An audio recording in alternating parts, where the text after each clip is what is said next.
Goed, welkom terug aan al ons online kykers. YouTube het nou weer die kanaal geblok, want hulle dink ons speel onwettige musiek, alhoewel ons lisensie daarvoor. So ons gaan net kyk hoe kan ons die lisensie vir hulle laat weet, dat ons lisensie het vir alles wat ons doen. Ek hou daarvan om volgens die wet op te tree. So ons het lisensies vir al ons rekenaarprogramme en dit wat ons hier so doen, en ek betaal my belasting, so ek wil julle doen.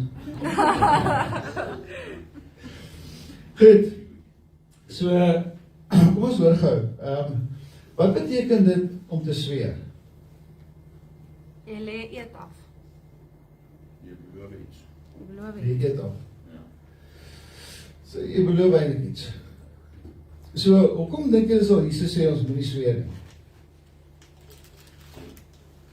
Want jy weet nie wat môre gaan gebeur nie. Jy weet nie eers wat nou gaan gebeur nie. So hoe kan jy jouself verbind aan iets vir altyd, want dit is vir altyd en altyd en altyd. Ja. Dis my opinie. So, wat sê ek sweer? Soos wat Aneta net gesê, wat sê dit? Wat is die bedoeling daarvan? Dit beteken ek Onderneem of beloof dat ja, ek beloof uit my kraagheid om dit en dat en die ander te doen. En dit sal, en die oomblik as jy sweer ook, dan het dit 'n geestelike verbintenis. Dit is baie oomblik 'n geestelike verbintenis. En daai geestelike verbintenis beteken dat jy werklik die guns wat God eintlik vir jou het, kan mis. Miskien moet ons net vir die mense op binnekant net kyk of jy net die skermpie kan draai en op Barbara sal op jou rekenaar YouTube Facebook aan sit. Okay. Die Facebook dan. Ek dink Kan ons net kyk of ons 'n rekenaartjie kan aankry vir hulle.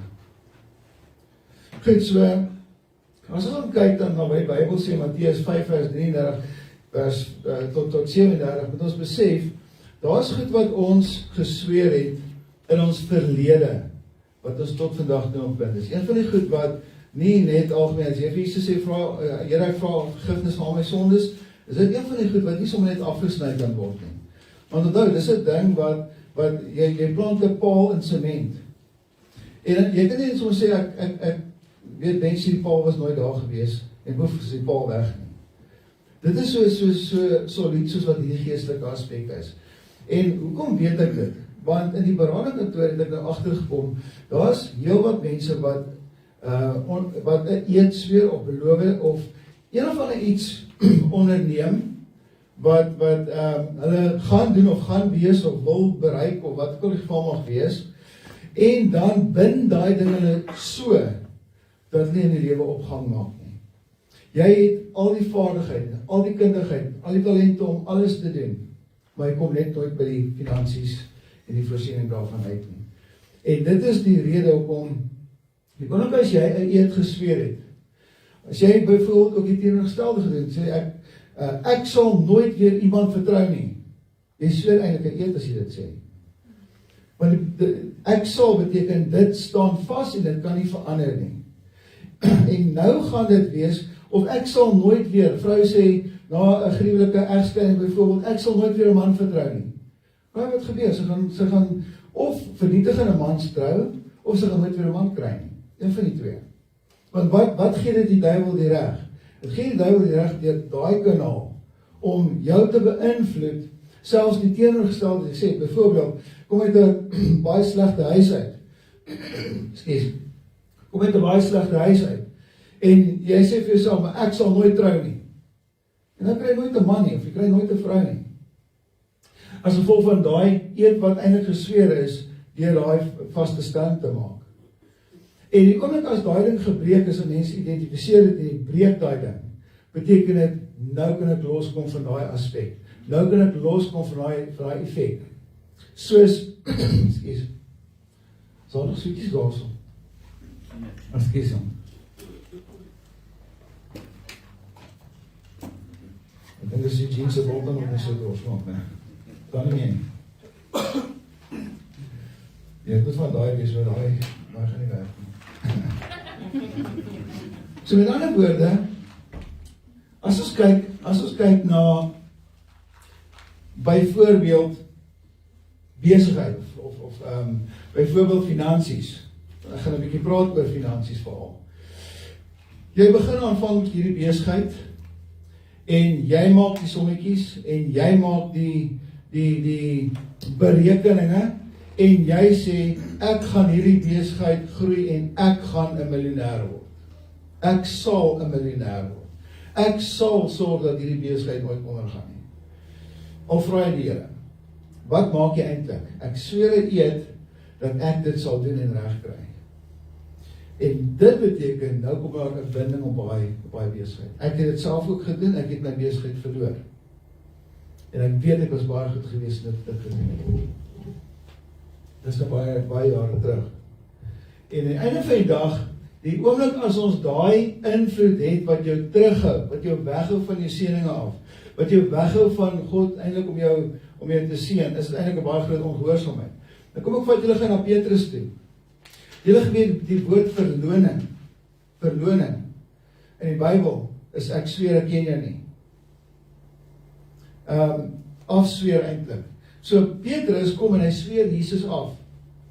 So dis die teenoorgestelde van hy sweer Jesus af. En wat moes Jesus doen? Hy sweer Jesus 3 keer af. En hy sê ek ken hom glad nie. Ek ken hom nie. Ek weet nie of julle praat nie. So hy sweer eintlik vir Jesus af. En nou kom ons in Johannes 21, waar hulle die oggendete gehad het. En hulle 153 visse gevang het. Onthou julle daai stukkie in die Bybel? Ja. En Petrus spring in die water en hy swem kant toe en Jesus het 'n vuur op die kant gemaak en hy het 'n vis daarop en hy wag dat almal daar is want Petrus het Jesus voor al die mense afgesweer, voor getuies afgesweer. Dis nie 'n geheim gedoen eers nie. En Jesus wag dat al die disippels daar is. En wat moet Jesus doen om daai afsweer te vernietig? Daai vloek wat oor Petrus kom het, moes omgedraai gewees. Anders sou Petrus nooit in die bediening kon gestaan en verder nie. Ons sien ook dat Petrus, toe Jesus opstaan uit die dood uit, Petrus opstaan uit die dood uit, Jesus opstaan uit die dood uit, toe sê hy vir Maria, gaan sê vir die disippels en vir Petrus, ek het opgestaan. Hoekom sonder hy vir Petrus uit? Want Petrus het homself afgeskryf van die disippels af, deur daai eed wat hy gesweer het, ek ken nie vir Jesus nie. So ons sien ook, Petrus was nie by die kruisiging gewees nie. Petrus sê ook, hy gaan vis vang, en hy nooi die ander om saam te gaan vis vang. Want ook daai verhouding tussen Petrus en Jesus was oombliklik weg gewees. Die geestelike verbintenis ook met Jesus was oombliklik weg gewees. En hier kom Jesus in Johannes 21 en hy sê vir Petrus, hy sê vir Petrus, hy sê vir hom, Simon, seun van Jona. Met ander woorde, Petrus was nie eens by die rots gewees nie. Omdat Jesus vir hom sê, jy is die rots waarop ek my kerk gaan bou. Petrus was nie die rots, hy noem nie Petrus nie, hy noem Simon, seun van Jona. Het jy my waarlik lief? En 3 keer moes Petrus ja gesê het. Hoekom? Want 3 keer het hy Jesus afgesweer. Afsweer beteken ek sweer ek ken hom nie. En 3 keer het Jesus hom herstel dan nou ook. So kragtig is die herstel gewees dat 10 dae later het Petrus 'n preek op die dak gelewer in Handelinge 2. En hoeveel mense kom tot bekering? 3000. 3000 mense kom tot bekering en 3000 mense word by dieselfde dag gedoop. So dit sê vir my een ding, as dit die proses is van afsny losmaak van dit wat jy verkeerd gesê of gedoen het, dan is dit die rigting wat ek en jy natuurlik ook gaan moet gaan, om goed wat jy konstant sien werk nie uit nie. Besluite wat jy neem, kom nie tot stand nie. Dinge wat jy ervaar in jou lewe is net vernietiging en verwoesting en afsê van enige seëninge wat eintlik jou pad langs moet kom. En dan kan selfs soos in valse aanklagtes tegenkom. Soos die geval wat ek vir julle van vertel het, wat ek in die kantoor gehad het, van hierdie man wat in die tronk gegooi is. Heeltemal valslik. Heeltemal valslik. In die hof, hy moes die hof staan. Heeltemal valslik. En toe is daai ding afsny van hom af. Progressief begin die dinge regkom. En die laaste ding, wat ons moes afsny, en wat ek graag met julle wil deel vandag, was die mammon vasklou. Die mammon, want onthou, nou in die wêreld, jy's nog nie 'n Christen nie, maar in die wêreld het jy hierdie dryf om geld te maak. Nou word jy Christen, jy's net nie die dryf om geld te maak uit jou eie krag uit af nie, jy gaan maar net aan. Jy kan dit maar net voor, om geld te maak, maar jy's 'n Christen. Dit beteken jy het nog nooit afgesweer, dit wat jy opgeneem het voordat jy tot bekering gekom het nie. Jesus vergewe al die sondes, maar as dit soos 'n paal is wat geplant is in sement, beteken dit, ons moet daai ding fisies gaan in Jesus naam afsny, en losmaak, en ons commit tot 'n positiewe en 'n nuwe vooruitsig. Met ander woorde, wat is die nuwe vooruitsig? Die nuwe vooruitsig is, ek moet dit doen in die naam van Jesus Christus. Ek moet my besigheid oorhandig in Jesus. Ek moet letterlik dit wat ek in die wêreld gedoen en gehad het en as 'n bate beskou het, alles verloor. Nou is meer maar metafories, verloor, afskryf en dit in Jesus se hande plaas. Dis kom daar 'n vers in die Bybel is wat ook sê, wat jy vrees sal oor jou kom. Dit is 'n baie slegte woord, baie slegte uitspraak.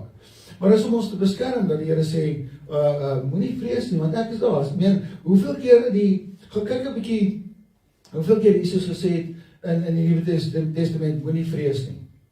Hoeveel keer? En dan sê hy ook, ek het nie 'n gees van vreesagtigheid gegee nie, maar van krag, liefde en selfbeheersing. Vrees beteken eintlik, Here, ek het soveel wantrou dat U regtig my sal deurkom. Dis wat vrees is. En dis eintlik iets wat jy sweer dat jy sal eerder maar nou jouself probeer beskerm en jouself beveilig eerder as wat die Here se beskerming en beveiliging vat. Beteken dit dat ons kar ooplos by die mall? Nee, ons moet ook verantwoordelikheid natuurlik neem. Ons weet dit. Maar die oomblik as jou kar sluit en jy het al die sluitmeganismes aan die kar en jy vrees terwyl jy ingaan, hy gaan gesteel word. Nee, kom ek sê, dan plaas jy jouself op 'n plek waar Petrus ook was natuurlik. En dit beteken, jy gaan geen guns kry, totdat daai eintlik 'n eed afgesweer is, dat jy op die Here vertrou. Dis presies wat Petrus gedoen het. Hy het Jesus verloon. So ek het jy verloon Jesus regtig as ons daai vrees het. En dis die ding waarna ons kragdadig moet aan gaan werk, om daai ding af te sweer, een vir een. So afsweer beteken, jy het 'n sweer en jy sny met 'n skalpel af. Ek nou julle daai radikale prentjie kan gee. Hulle sê, do not fear, 366 keer in die Bybel staan. So die 365 in 'n kwart dag, daai ene kwart om nog 366, do not fear. Nou sê, dankie Jonathan. So, kan jy sien die invloed wat, daai goed wat ons met sekere tye in ons lewens doen, wat ons eintlik beperking terughou van werklike sukses, ware sukses. Mag ons suksesvol wees? Ja, ons moet suksesvol wees in Christus. Ons moet vooruitgaan in Christus. Ons moet dat sy lig op ons skyn, of het nou besigheid is, of het nou net 'n huwelik is, of gesondheid, of wat dit ook al mag wees, daai lig moet op ons skyn, sodat ons weet, dis guns van hom af, en dis omdat ons hom dien en ken en lief het, en hy ons ken en lief het, dat ons sy guns het, om eintlik hierdie lewe te kan hê, en dit oorvloed te kan hê. En dis kom ek gaan gou vir julle lees, Matteus 5, ek sal ook oopmaak vanaf daar. 5 vers 33 tot 37. En ek wil sê, die vele wat by die werk byvoorbeeld, of jy het 'n besigheid, by die werk, jy verwag bevorderings en daai tipe van goed, of 'n goeie verhoging, of bonus, of wat dit ook al mag wees. Hierdie gaan baie belangrik wees vir jou om nou te weet wat die regte roete is, wat God se roete is na sukses toe. Salomo wat gesê het, hy wil net wysheid hê. Hy wil net dit kan onderskei wat die oomblik as dit voor sy aangesig kom, wat reg en wat verkeerd is. Dis wysheid. En die oomblik toe God dit vir hom gee, raai wat gebeur? Ons sien nie dat hy een keer gesweer het nie. Wat het hy gedoen? Hy het nie een oorlog ooit geveg nie. Ek lees nergens in die Bybel dat dat Salomo 'n enkele oorlog gedoen het nie. Dis julle ergens, julle het al ergens gelees. Ek kan my regstel, ek kan verkeerd wees. En ek het die Bybel al seker 'n paar keer deur gelees, maar ek het dit nog nie raak gelees dat Salomo 'n enkele oorlog moes veg nie. Hoekom?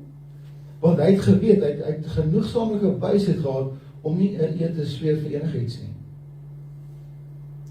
Of ek sal dit en ek sal die en ek sal nooit weer dit te sê nie.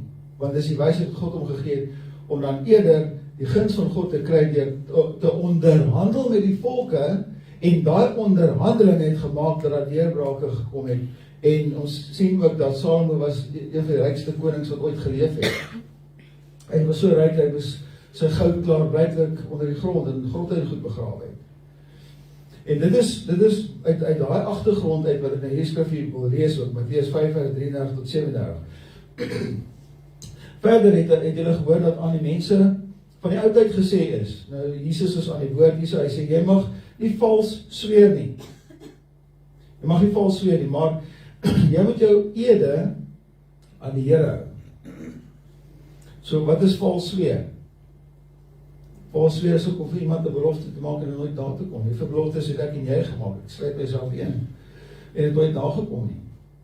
En almal van ons sê dit gedoen. En daai eed wat jy eintlik gesweer, omdat die belofte wat jy maak is eintlik maar 'n eed wat jy sweer. So daai eed wat jy sweer beteken letterlik dat hy dis soos daai pale wat voor jou staan wat in sement gegiet is en nou kan jy nie vorentoe gaan nie met daai gestaan en struikelblokke in jou pad. So hy sê, maar ek sê vir julle, sweer hoegenaamd nie by die hemel nie, omdat die troon van God is, ook nie by die aarde nie, omdat dit die voetbank van sy voete is, ook nie by Jerusalem nie, omdat die stad van die groot koning is, ook by jou hoof, jou eie hoof, mag jy nie sweer nie, omdat jy nie een haar wit of swart kan maak nie, maar laat jou woord wees, ja, nee. Wat meer as dit is uit die bose.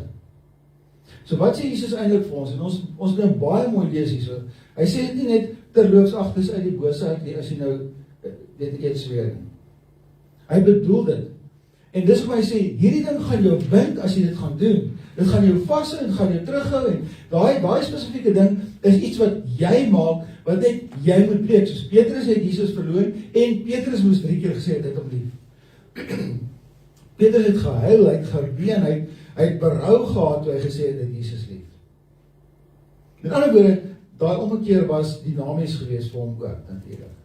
En dit is ook as Jesus sê, wat meer as dit is uit die bose. So met ander woorde, as ons dan nou 'n eed gesweer het, soos 'n belofte gemaak het, of 'n onderneming gemaak het, ek sal nooit weer dien, daai dit, of ek sal nooit 'n huwelik hê soos my ma en pa nie, of ek sal nooit 'n man trou soos my pa nie, of wat sê die booste persoon, wat sê eintlik?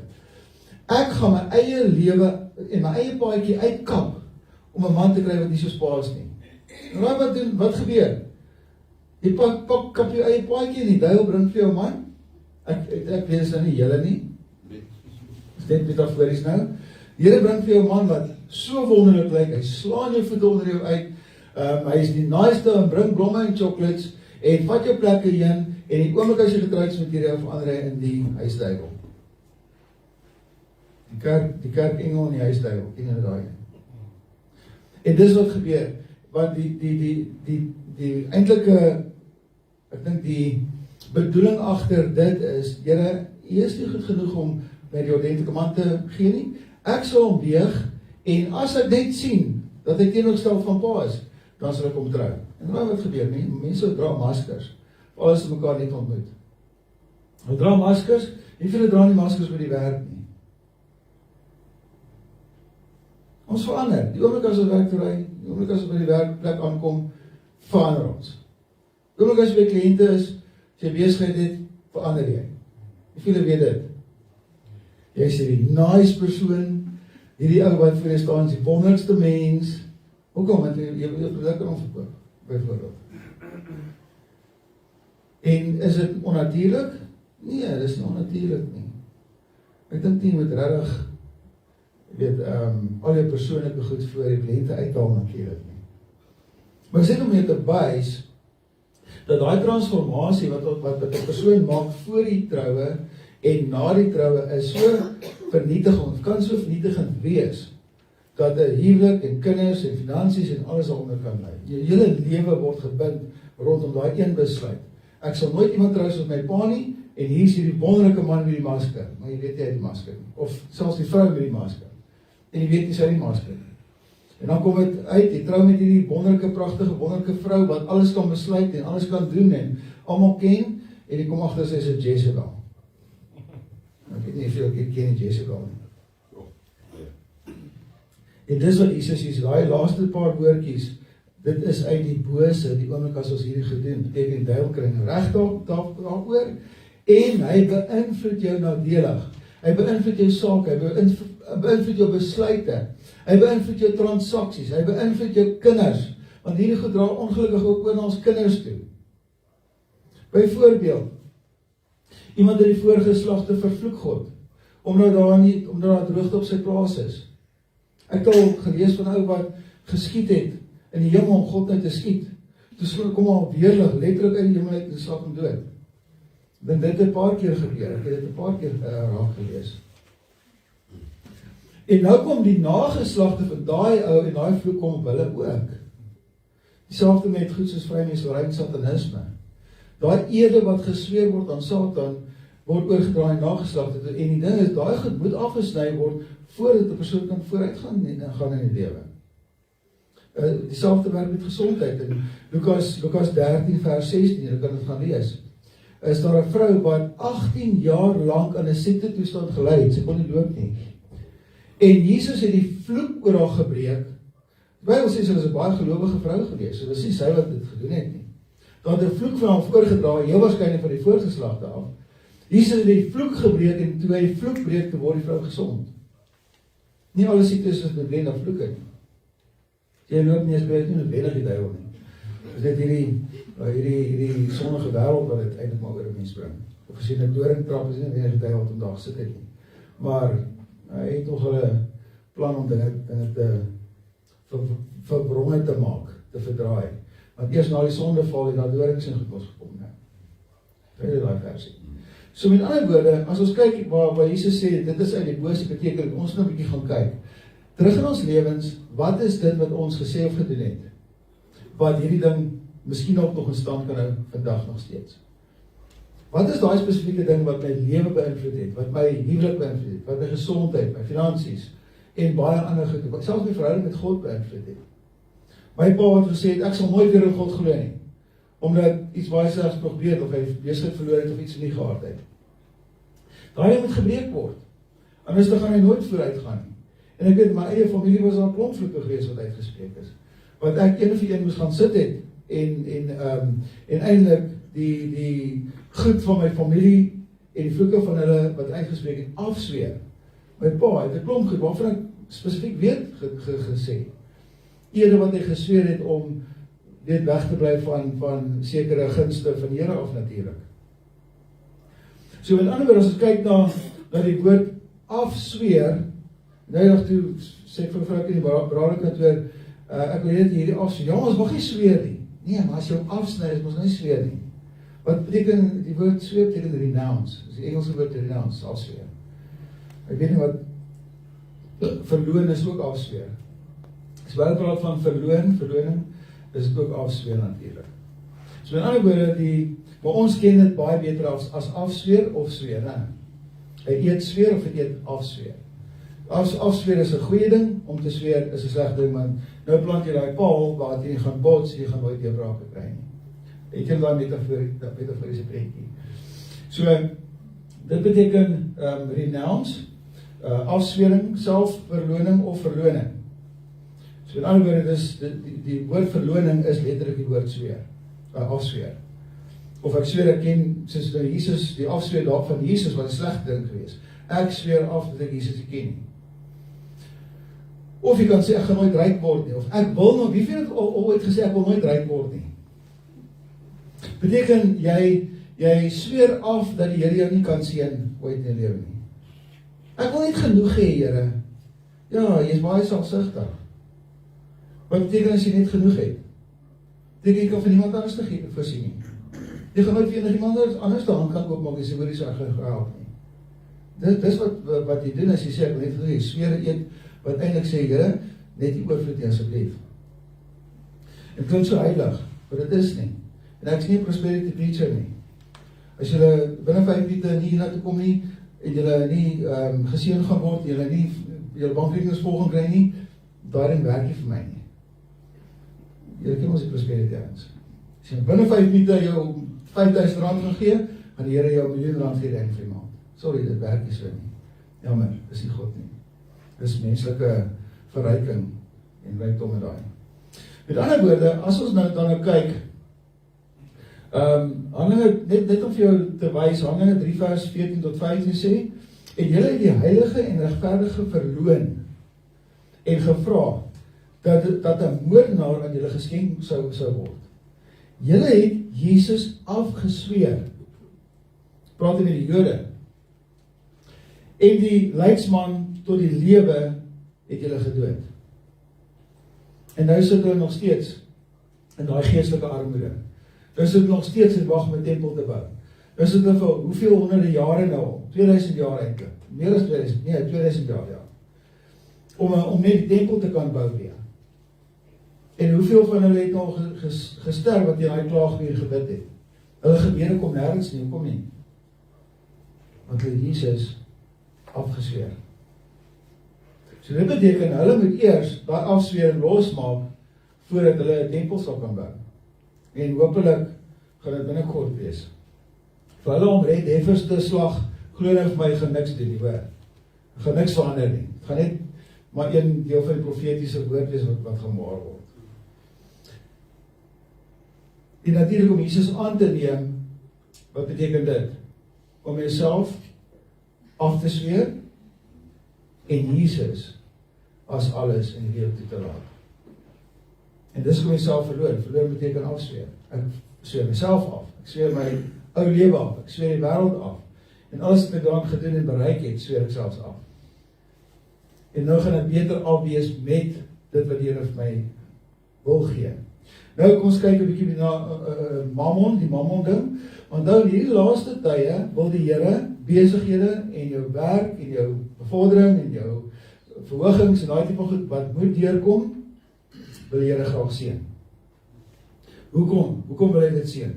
Daar's 'n skrif hier in ek dink is Psalms wat sê dat die Here maak mekaar bymekaar by die ongelowiges en hy gee dit vir die gelowiges. Dit het nog nie gebeur in die geskiedenis nie. In enige geskiedenis het dit nog nie gebeur nie. So, daai skrifgie moet van toepassing wees glo ek op die laatreëns. Die laatreëns wat eintlik nou aan die begin is, ons sien nou ook hoe baie mense tot bekering kom selfs in die moslimlande, hoe hulle gedoop word. Ek het al veel foto's gesien van in die moslimlande waar hulle gedoop word sommer in die see. En dit beteken dat hierdie is die laatreëns wat dan fondse nodig gaan wees om daai ouens te help en te bedien en in te kry en te doop en te leer en daai tipe van ding. En dit is hoekom die Here ons moet seën op sy terme en nie moet seën op my terme. Here, U moet my nou seën want anders gaan ons krepeer. Nee, die Here hoef nie. Hy hoef nie. So hy sê niemand kan twee Here dien nie. Dit is in Matteus 6. Dis nou ook na die Onse Vader gebed. Matteus 6 is die Onse Vader gebed. Niemand kan twee Here dien nie, want of hy sal die een haat en die ander lief hê, of hy sal die een aanhang en die ander verag. En dis juist die rede dat Jesus hierdie woord sê, die twee Here. Nou kom ek vat gou 'n prentjie vir julle.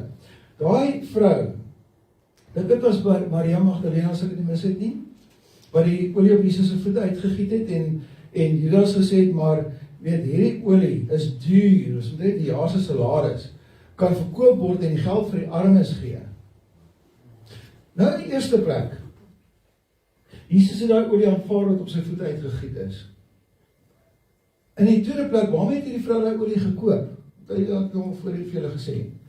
Met watter geld het daai vrou die olie gekoop?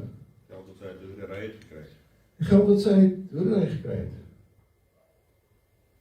So, hoekom aanvaar Jesus dit? Hoekom aanvaar Jesus iets wat uit hoergeld gekry is? Wat beteken dit? Wat se doel was die olie gewees? Dit was soos 'n parfuum gewees in ons tyd. Dit is parfuum eintlik, tegnies gesproke. Die duurste parfuum wat jy kan koop. Dis soos daai botteltjie of Franse parfuum wat jy R30.000 voor betaal. Hoekom het sy dit gehad? Waar het sy dit gebruik? Om aan te sit wanneer sy haar werk doen. Sommige gesê borduurwerk doen. Lekker borduur. Dis waarvoor sy olie gebruik het. Om daai manne te lok. En nou vat sy hierdie olie, hierdie dierolie, en sy gooi dit op Jesus se voete uit. Wat doen sy? Sy vat 'n ou lewe. En dit wat in 'n ou lewe was, en dit wat kosbaar vir haar in 'n ou lewe was, dit wat eintlik vir haar baie geld ingebring het, sy gooi dit op Jesus se voete uit. Sy maak klaar daarmee. Sy maak klaar met die wêreld. Sy maak klaar met die wêreld se doen en late. Sy maak klaar met die wêreld se goedertjies wat sy aangehang het. Met ander woorde, daai mammon ding wat, obviously, dis hoekom hulle hoedery doen, is mammon. Mammon gooi sy op Jesus se voete uit. Hoekom? Want mammon hoort onder die voete van Jesus. Dis wat die Bybel sê in Efesiërs 1 vers 20-23, alles is onder sy voete. Vader het alles onder Jesus se voete geplaas. Al die magte, die gesagte en al die goed wat nodig is, het hy onder Jesus se voete geplaas. En nou kom hierdie vrou en sy bevestig dit. En Jesus sê vir die disippels, sy doen dit om my dood te bevestig. Hoekom? Wat kom in sy dood? Verlossing, regverdigmaking, die ewige lewe. Die losmaak van vloeke, die losmaak van hierdie ede en goed wat ons nou van praat. Die afsny daarvan. Dat ek ook dit kan doen wat Jesus gedoen het, om dit af te sny. Onthou in die Ou Testament was nie enkele vloek ooit gebreek nie, daar was nooit 'n dooise bevryding gewees van enige persoon nie. Jesus kom en hy vat die autoriteit en saam met hom weg. En hierdie vrou kom bevestig, ek gooi mammon onder die voete van Jesus in. En dit is bevestiging van sy dood. Wat sy dood vir ek en jou beteken. Nou moet jy weet, sy dood beteken nie net dat jy ewige lewe gee, nou moet ons net sit en wag vir die wegraping. Nee, ons nou werk. Ons nou werksaam wees ook. Om dit wat die Here vir jou as talent gegee het, te kan toepas en uiteraard 'n voordeel daar kan trek vir wie? Natuurlik moet jy self ook leef, maar ook om ander te help. Om die koninkryk te help veral. Om mense in die koninkryk in te trek, byvoorbeeld. Goed, so, as die Bybel vir ons sê, daarom sê ek vir julle, niemand mag twee Here dien, daarom sê ek vir julle kan nie God en mammon dien nie. En dit is ook as ons mammon voor ons bekering of wedergeboorte gedien het, en ons net aangegaan daarmee, gaan die besigheid nie uitwerk nie. Wie vind dit al agtergekom? Die werkplek gaan nie so lekker werkplek wees nie. Hulle gaan is aanpas of hulle uit die kringetjie uitstoot. Want jy dra dit wat BC is na AC toe. Voor Christus en na Christus. In jou lewe praat ek van. Daarom sê ek vir jou, moenie julle kwel oor julle lewe. Nou, wat sê die dinamika van Jesus wat sê, ek moet mammon opgee, daai gejaag, want dit is net een van die aspekte, ek moet dit opgee. Wat sê Jesus dadelik nadat hy gesê het, ons kan nie twee Here dien, ons kan nie mammon en God dien nie. Wat sê hy na dit? Dit is my treffend eintlik. En dis hoekom ons moet dit afsweer, die mammon afsweer in ons lewens. Daarom sê ek vir julle, moenie julle kwel oor julle lewe, wat julle sal eet of wat julle sal drink, of oor julle liggaam, wat julle sal aantrek nie. Is die lewe nie meer as voedsel en die liggaam nie as klere nie? Kyk na die voëls van die hemel, hulle saai nie en hulle maai nie en hulle bring ook nie by mekaar in skuur nie en tog voed julle Hemelse Vader hulle. Nou ek wil eerlik vir julle sê, deur Saret voed die Here hierdie arme voeltjies van ons besig ook baie.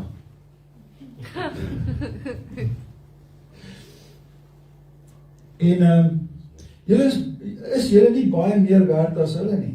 Wie tog onder julle kan deur om te kwel 1 el by sy lengte voeg? Wat beteken dit? Groter word as jou probleme deur dit te bekommer.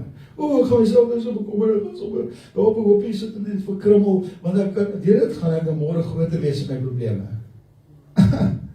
En dis eintlik dom om so te dink. Wie voel ek met dit? So, en wat kwel julle heel oor klere? Let op die lelies van die veld, hoe hulle groei. Hulle arbei nie, en hulle spin nie. En ek sê vir julle, dat selfs Salomo in al sy heerlikheid nie bekleed was, soos een van hulle nie. As God aan die gras van die veld, wat vandag daar is en môre in 'n oond gegooi word, so bekleed, hoeveel te meer vir julle klein gelowiges. Daarom moet julle nie kwel en sê, wat sal ons eet, wat sal ons drink, wat sal ons aantrek nie. Want na al hierdie dinge soek die heidene. Weerens, toe ek en jy heidene was, het ons gestrewe na hierdie goed. Jy het self doodgewerk en nie eers so baie ingebring nie. Baie mense wat ek beleef vandag, het regtig groot besighede, hulle maak R1 miljoen 'n maand, maar hulle kan nie so vakansie gaan nie. Want hy moet R1 miljoen maak, as hy besigheid en die mense wat van werk in stand hou, voordat hy brood kan koop. Dis hartseer. Hoekom? Want ek doen dit mos nou my eie krag. Ek het eers gesweer, ek het die krag en talente en die wysheid en die vaardigheid, die kennis en intelligensie en die graad by tikkies om dit te kan doen. Sorry, dis hoe dit werk nie. Want al hierdie dinge soek die heidene, want julle hemelse Vader weet dat julle al hierdie dinge nodig het. Maar soek eers die koninkryk van God en sy geregtigheid. Wat is in die koninkryk? Wat is die koninkryk van God? En waar kry jy die koninkryk van God? Die koninkryk van God, sê die Bybel, is binne ek en jou. Lukas, as jy nie glo nie, Lukas 17 vers 20. Die Fariseërs vra vir Jesus, en die skrifgeleerdes sê, wanneer sal die koninkryk van God dan kom? Jesus sê, die koninkryk van God kom nie met sigbare tekens nie, hulle sal nie sê, kyk hier of kyk daar nie, maar die koninkryk van God is binne in julle. So as die woordkie, en ek het dit nou al die boodskapie gebring ook, is die woord Basileia, wat beteken, koninkryk is 'n selfstandige naamwoord, is 'n plek, en heerskappy is wat jy na plek doen. So die een woordjie Basileia beteken al twee. Dit hang net op in wat 'n opsig jy dit doen.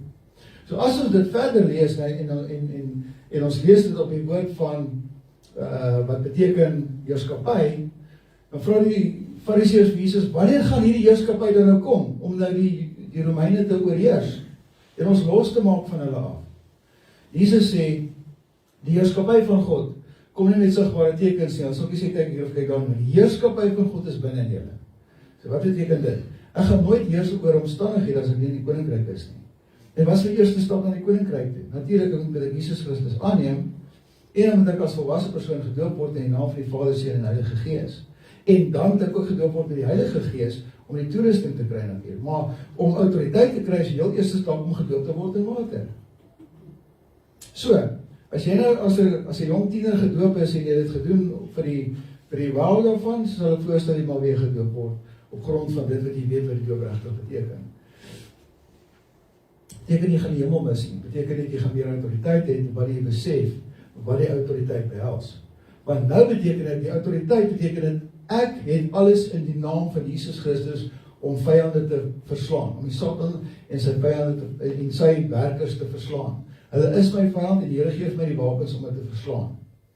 En nou kan ek hierdie skrif vat en ek kan sê, maar Jesus praat van die mammon nie direk na mammon sê, as jy die transformasie maak en al die ondernemings wat jy gemaak het in jou eie krag en dit afsny en losmaak van die lewe af, dan sal ek jou bekleed, dan sal ek vir jou voorsien, dan sal jy skure vol word van, hy praat van mos, ek is nie seker wat is mos in vandag se terme nie, ek sien mos is die goed wat hier die boom is, maar ek dink dis nie waarvan ons praat nie, ek klaar blijklik iets wat baie diersaam was, wat opgegaar het.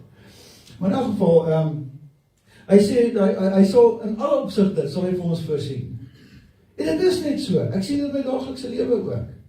En dit beteken, ons moet by die plek uitkom, wat werklik, ons werklik by die waarheid van God kan kom, die wêreld agterlaat en afsny. Beteken nie ons gaan die wêreld, ons gaan ons moet isoleer en kluisenaars word. Beteken ons is nog steeds in die wêreld, ons nog steeds Jesus wil wys. Ons is nie van die wêreld nie. Ek is nie afhanklik meer van my eie hande werk nie. Ek doen my ander werk in Jesus naam. Ek doen my talente in Jesus naam. Ek doen my vooruitskatting vir my finansies in Jesus se naam en sy krag. Ek bid voor ek dit doen. Ek bid voor ek 'n budget opstel byvoorbeeld. As jy 'n budget het, ek het nie eens 'n budget nie. En dit beteken, die oomblik as ons Jesus se rigting volg, in sy naam dit doen, want omdat ons is nou in hom, hy staan môre al reeds met oop hande vir jou en wag. Môreoggend as jy oop maak, staan al reeds met oop hande, hoekom worry jy jouself vir môre? En die oomblik wanneer ons dit, die transformasie doen, dan sê hy, omdat jy die woord van my leidsaamheid bewaar het, Openbaring 3 vers 10, omdat jy die woord van my leidsaamheid bewaar het, sal ek jou ook bewaar in die uur van beproewing wat oor die hele wêreld kom om die bewoners van die aarde op die proef te stel. En wat is dit? Dit is die groot verdrukking. Dit is die groot verdrukking. So wat sê hy van die groot verdrukking? Want hy hierso praat hy nog van die kerk. Die wat regtig die olie in hulle kanne het, gaan saam met die wegraping weggevoer word. Here tegemoet in die lig, want hy gaan nie sy voet op die aarde sit nie, hy gaan in die lig wag. Sy engele gaan almal bymekaar maak en dan gaan daar 'n feesmaal wees vir 7 jaar.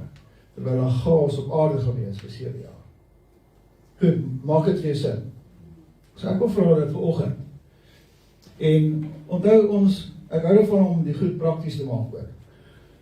Dink 'n bietjie terug aan tye wat voordat Jesus gedien het, of selfs enige plek, selfs al het Jesus gedien en het nou eers besef, maar hierdie goed het ek gemaak, al het ek die Here gedien, maar ek het dit in my eie krag gedoen. Ek het besluit in my eie naam geneem. Ek het uitlatings gemaak, soos ek sal nooit weer die vertrou nie, of nooit weer dit vertrou nie, of nooit weer my man vertrou, of nooit weer my vrou vertrou nie, goed wat jy gedoen het nie. Jy het uit jou eie krag uitgedoen. En dit beteken, daai ding wat jy nou wel en uitkrag gedoen het, gaan die duiwel vat en hy verdubbel dit. Jy weet, die duiwel vat gedoen en verdubbel dit. Hy kan dorings ook verdubbel. Jy weet, as jy 'n doringkie se saad plant, kom maar 10 dorings op. Dit gebeur ook. So die duiwel kan die dorings ook laat verdubbel in die lewe. Maar die Here kom, die oomblik as jy omdraai en jy doen die regte ding en die regte beweeg die regte rigting, dan kom die Here en hy vermenigvuldig jou vrug met meer as 10 maal. Die Here sê 1, 10 en 50 en 100 maal. So afhangende van hoe die Here dit graag wil hê. En nou kan hy jou vrug vermenigvuldig, waar hy vrug ook al mag wees. En in ons konteks van hierdie boodskap hier gaan dit nou finansies wees. Maar kan net so gesondheid wees. Kan net so wel verhoudings wees. Of jou verhouding met Jesus wees. En dit is my so lekker om te sien die mense se lewens transformeer en regtig verander as hulle hierdie kom ons sê net die teenoorgestelde proklameer. En dit beteken, nou is ek gewortel in Christus. Nou stap ek saam met Christus op pad. Nou is Jesus my kleed. Ek self is nie meer my kleed wat alles myself kan doen nie. Jesus is my kleed. En daai kleed van hom is 'n panser wat my beskerm teen die vuurige pyle van die vyand ook. Maak dit sin? Ek wil vir julle wat online ook kyk, ek wil nie dat jy rondloop nou nie, ek wil net saam met ons ook hierdie gebed doen, wat ek glo 'n baie belangrike gebed gaan wees, wat ek glo die Here op my hart gelê het om vanoggend te doen, sodat ons kan loskom en vrykom, en eintlik so suksesvol sal wees in Christus Jesus, dat die wêreld met benyding na ons gaan kyk. So wow, ek wens ek kan regkry wat hierdie ou reg kry. En dis eintlik wat mense van jou moet sê. En dan kan jy sê, maar dis nie ek nie. Ek lewe nie meer nie. Dis Christus wat deur my lewe. Maak dit vir jou sin hierdie woord? Goed, is almal gereed? Jy hoef nie die gebed saam te doen, maar as jy voel, jy wil graag hierdie gebed saam met bid. Ek gaan sommer net soos die Heilige Gees dit lei bid, en ek wil hê dat jy sommer dit saam met my bid. Heilige Vader, ek het vanoggend hierdie woord gehoor, en ek het met 'n paar dinge geassosieer. Ek weet en besef, dat daar sekere dinge in my verlede is wat ek gesweer het. En wat ek nou weet, dat daai ere wat ek gesweer het, alhoewel ek nie noodwendig die woord sweer gebruik het nie, weet ek, dis goed wat my vashou. Dis goed wat my terughou. Dis goed wat vir my maak dat my lewe gekompliseer word. Dis goed wat maak dat my finansies terughou word. En die guns terughou word. En selfs my geestelike lewe benadeel word. Vader, in die naam van Jesus Christus, sweer ek elke eed af, dat ek dinge in my eie krag kon doen. Dat ek finansies in my eie krag kon genereer. Dat ek 'n besigheid in my eie krag sou kon begin. Ek sweer af my eie kennis, my eie intellek, my eie opleiding en grade, en enigiets wat gemaak het dat ek my werk kan doen, en ek het my eie naam gedoen het, sweer ek in Jesus naam af vandag. Ek sweer ook af dat wanneer ek dit teleurstellings gehad het, soos my ma en pa dalk, of my boetie en sussie dalk, of enigiemand wat teen my was toe ek jonger was, en ek dalk uitlatings gemaak het, dat ek sal nooit die of die ander, noem dit sommer wat jy dalk net by jou opkom, ek sal nooit, ek sweer dit ook af in Jesus se naam vandag. En nou, Vader God, sweer ek Mammon af.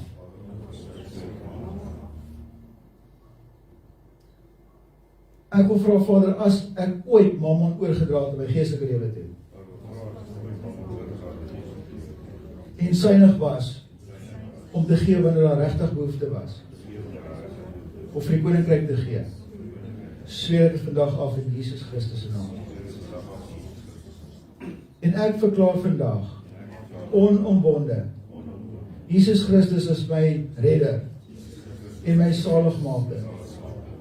Hy is my vriend in enige tyd wat ek hom nodig het. En daarom in die naam van Jesus Christus sal ek van vandag af besigheid doen, sake doen, geld verdien, in my besigheid, in my werksplek, in my huwelik, met my kinders, as ek kinders het. Enige plek waar ek gaan, selfs op vakansie, sal ek dit doen van vandag af weer in die naam van Jesus Christus. En Heilige Gees, ek wil vra dat U my herinner aan hierdie woord. Want ek besef ek is nie perfek nie. Ek besef daar is tye wat ek dalk kan gly. En nie besef wat ek doen of sê nie. Ek vra dat U my sal herinner aan hierdie woord volgende. Sodat ek sal bekeer elke keer. Wanneer daar sekere geleenthede kom. En ek nie nakom wat ek volgende gebelei het nie. Nou dank ek U Vader, dat ek elke vloek van armoede kan afsny. Van enige plek in my verlede, van enige plek van my voorgeslagtes uitlatings. Ek sny elke vorm van verhoudingsvernietiging af. Oor my verhoudings. En as jy getroud is oor my huwelik, as jy verloof is oor my verloving en my voornemende troue, julle wat online daar kyk ook, sê dit. Ek sny alle verhoudingsvernietiging af tussen my en as jy kinders het, my kinders. En ek verklaar dit nietig in Jesus naam vandag. En ek verklaar dat daar in Jesus Christus se naam nuwe verhoudings gebou sal word. En nou sny ek in Jesus naam alle ongeluk van my lewe af. En ongeluk kies. En goed om my ongelukkig maak ontstaan. Sny ek vandag af in Jesus se naam. Ek kanseleer vir my lewe af. En het sal nie verdere invloed op my lewe het van vandag af. Sal jy invloed oor as jy kinders het, my kinders se lewens het van vandag af. En ek draai my rug daarteen. Volgens Spreuke 3 vers 5 en 6.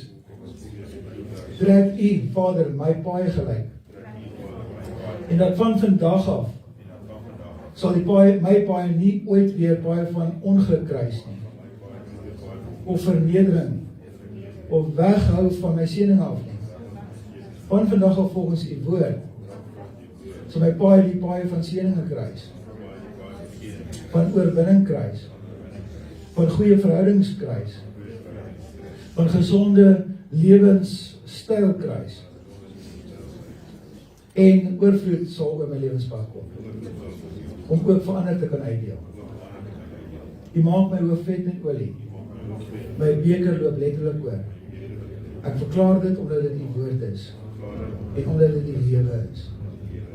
Nou kanselleer ek alle siekte toestande en krankhede in my liggaam. Ek kanselleer die ede wat, of die eed wat die dokter gesweer het om te sê, hierdie is 'n terminale toestand. Die van julle wat dit ervaar.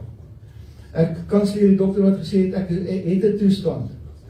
Ek kanselleer eed wat hy gesê het, ek het 'n toestand en ek sal nie gesond word daarvan nie. Of iemand het gesê, ek sal nooit gesond word van 'n sekere iets nie. Nou sweer ek dit af, elke siekte toestand van my en my voorgeslagte in Jesus naam. En hulle siektes sal nie op die oordrag van vandag in Jesus naam. En dan die laaste ene, ek sweer af alle onvrugbaarheid van my hande werk. Van vandag af gaan ek die vrug van my arbeid kan eet. En daar gaan soveel vrug wees wat ek aan ander kan uitdeel. Vader, ek is die kind, deur Jesus Christus se bloed, wie my bruidegom is, vir wie ek myself gereed maak, deur hierdie gebede, en deur die wegdraai van die verkeerde, en my draai na dit wat U eintlik vir my is. En ek dank jou reeds daarvoor, dat hierdie week wat kom, gaan U vir my vooruitsigte gee sodat ek nog nooit voorheen ervaar het. En ek dank U daarvoor. In die kosbare naam van Jesus Christus. En die teenwoordigheid van die Heilige Gees. Dank U, Vader. Amen. Goed. Enig iemand vir julle iets beleef? Kan ek gou iets sê? Ja. Ek droom nou nog en ek het gisterand gedroom. Ek is 62 jaar oud en ek kry nie 'n man nie. En geen man wil my hê nie. En dan word ek wakker en dink ek, yes, wat is die wonderlike man langs my? En dan dink ek, hoekom sal ek nou sulke dinge droom? En nou in die diens besef ek, my ma het vandat ek so klein is my gesê, jy sal nooit 'n man kry nie. Jy sal jou hele lewe lank alleen deurgaan. En dit is waar die drome vandaan. Sjoe. Ons sê vir daai woord ook af in Jesus naam. Prys die Here. Wow. Goed, so is daar enigiemand wat iets wil sê, dis regtig welkom. Dis 'n oop gemeente, dis 'n oop deur gemeente. Jy kan sê wat jy voel nodig is. Wow. Enigeen iets wil vra? Goed, dan kan ons afsluit met 'n liedjie. Liedjies. Right? Awesome. En dan gaan ons ook afsluit, julle wat online kyk. Ek hoop jy het hierdie gebed saam gebid en ek sien uit om die getuienisse te hoor wat julle van nou af gaan deurgaan en die absolute wonderlike seëninge wat God oor julle kan uitstort, want die kanaal is nou gereed daarvoor. So totsiens vir julle almal ook en mag julle 'n wonderlike tyd hê.